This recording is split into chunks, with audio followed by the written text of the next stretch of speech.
Phone tapping కేసులో SIT తన పని తాను చేసుకుపోతోందన్నారు మంత్రి అడ్లూరి లక్ష్మణ్. అయినా సరే బీఆర్ఎస్ బీజేపీ నాయకులు కడుపు మంటతో ఇష్టం వచ్చినట్టుగా మాట్లాడుతున్నారని ఆరోపించారు. బీఆర్ఎస్ అధికారంలో ఉన్న సమయంలో చేసిన పాపపు పనుల వల్లే సిట్ నోటీసులు ఇచ్చి విచారణ చేస్తోందన్నారు మంత్రి అడ్లూరి లక్ష్మణ్. 14 నుంచి 18 నుంచి 23 వరకు మేమే రాజలం మేమే మంత్రులమని మాజీ ముఖ్యమంత్రి కేసీఆర్, మాజీ మంత్రి హరీష్ రావు, మాజీ మంత్రి కేటీఆర్, భారతీయ జనతా పార్టీ కేంద్రంలో అప్పటి నుంచి ఇప్పటి వరకు రాజ్యం ఉంటారు. అరే అధికారం మొత్తం మీ చేతిలో ఉంది ఆయన.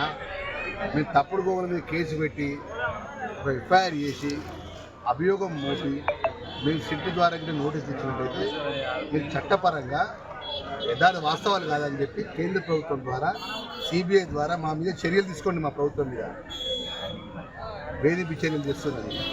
అరే ఒక మాజీ ముఖ్యమంత్రిగా పనిచేసి నేను రాజును, నేను ఫామ్ హౌస్కి పరిమితమైతా, నాకంటే గొప్ప ఉండేది ప్రజాభవన్ కట్టుకుంటా అని చెప్పి మాజీ ముఖ్యమంత్రి కేసీఆర్ ఇష్టానుసారంగా ప్రజాపాలన ఏదైతే ప్రజలకు వ్యతిరేకంగా పాలన అందించి ప్రజలు మార్పు కోరుకొని గౌరవ ముఖ్యమంత్రి రేవంత్ రెడ్డి గారికి అవకాశం ఇస్తే 2 సంవత్సరాల లోపల ఇంత ఎందుకు కక్ష పెట్టుకుంటున్నారు? చట్టం దాని పని దాన్ని చేసుకుంటూ పోతుంది.